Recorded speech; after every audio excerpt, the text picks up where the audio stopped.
communication room. Hello. Joe Biden. Thank you, Mr. Vice President. Your call is reconvened.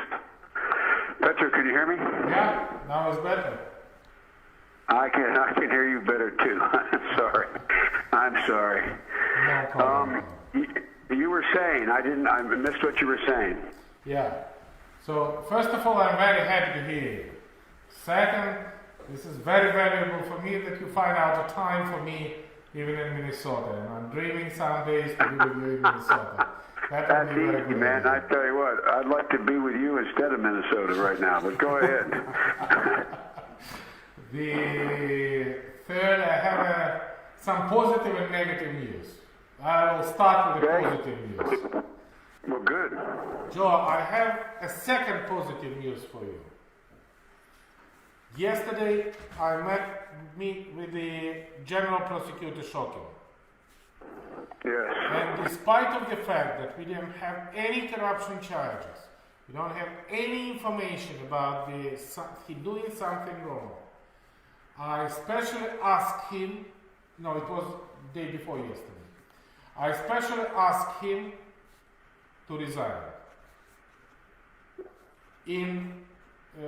as his position as a state person, and despite of the fact that he has a support in the parliament. And as a finish of my meeting with him, he promised me to give me the statement on resignation. And 1 hour ago, he bring me the written statement of his resignation. Great. And this is my second step for keeping my promises. I agree.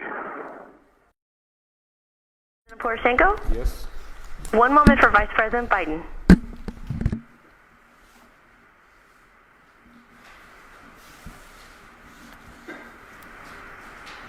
Introducing President Poroshenko. Hey, Mr. President Joe Biden, how are you? Very well indeed. All the time when I hear your voice, it's a great pleasure for me.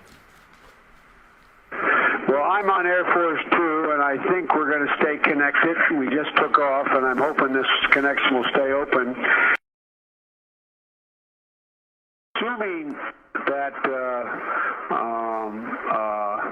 there is a new government and a new prosecutor general, I am prepared to do a public signing of the commitment for the $1 billion. Again, I'm not suggesting that that's what you want or don't want. I'm just suggesting that that's what we're prepared to do. And again, it wouldn't be finalized until, the IMF pieces are written. Extremely strong motivation. One of the possible candidates was leader of my faction, Lutsenko, who is the public figure. If you think that the political motivated figure would be not very good from your point of view, I recall this proposal. I do not propose, because nobody knows that I want to propose Lutsenko. In this situation, I take all the political motivated figures out from this process. All right, well, look, let me when you and I finish speaking, let me huddle with my team, talk over what you and I just talked about. I agree with you, there is a sense of urgency here. Hey, Mr. President Joe Biden, how are you? Very well indeed. As usual when I hear your voice. Thank you very much. Well, you are doing very well. Congratulations on getting the new prosecutor general. I know there's a lot more that has to be done, but I really think that's good, and I understand you're working with a rod in the coming days on a number of additional laws to secure the IMF. But congratulations on installing the new prosecutor general. It's going to be critical for him to work quickly to repair the damage Shokin did. And I'm a man of my word. And that now that the new prosecutor general is in place, we're ready to move forward in signing that new $1 billion loan guarantee.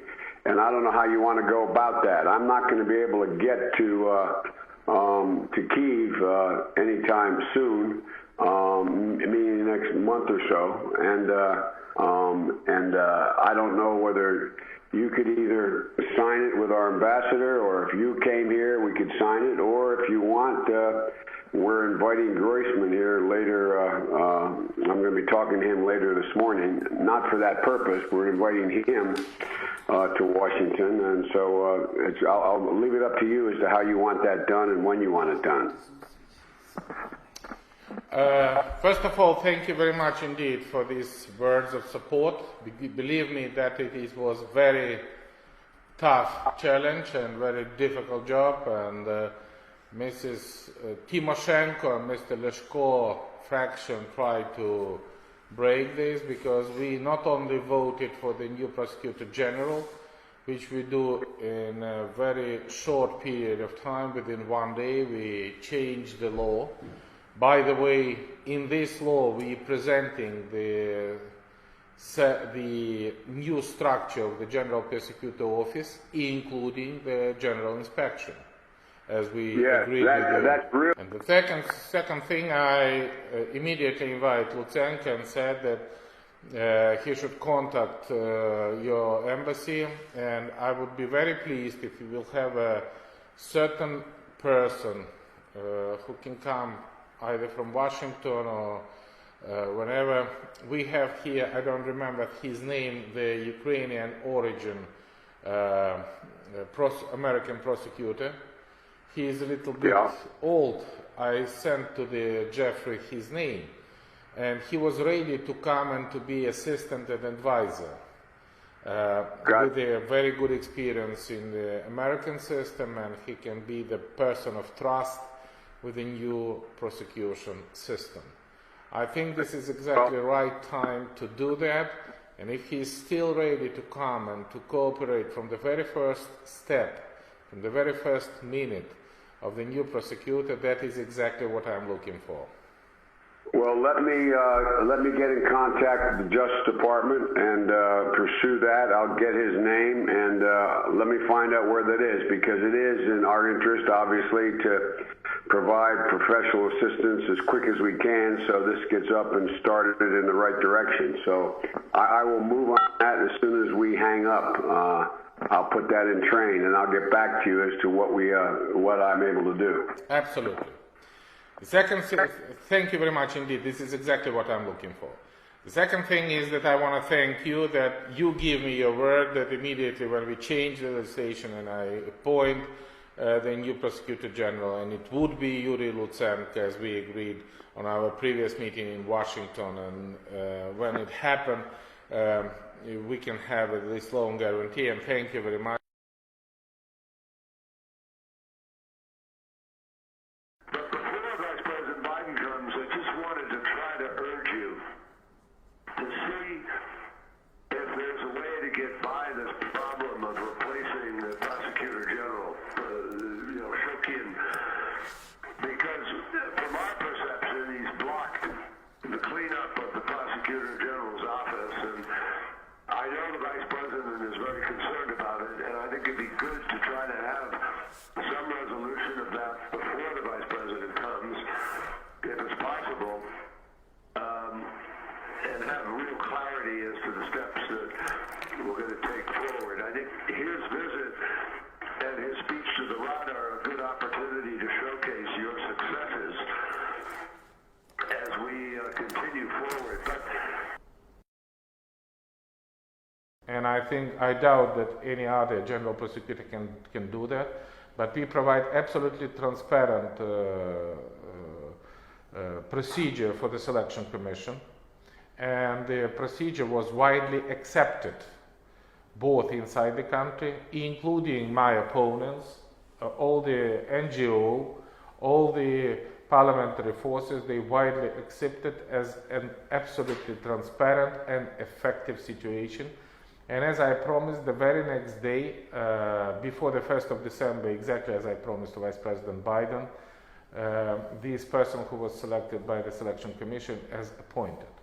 Now, all of us should understand that the Prosecutor General Office has no any opportunity under the law to make any cases against corruption, because it immediately goes already from the 1st of December, the day before yesterday, to the new Anti-Corruption Bureau and the new Anti-Corruption Prosecutor Office. And I was very proud that Jean-Claude Juncker, Angela Merkel, François Hollande, and everybody welcomed it as a very strong position of Anti-Corruption Prosecutor and General Prosecutor Office.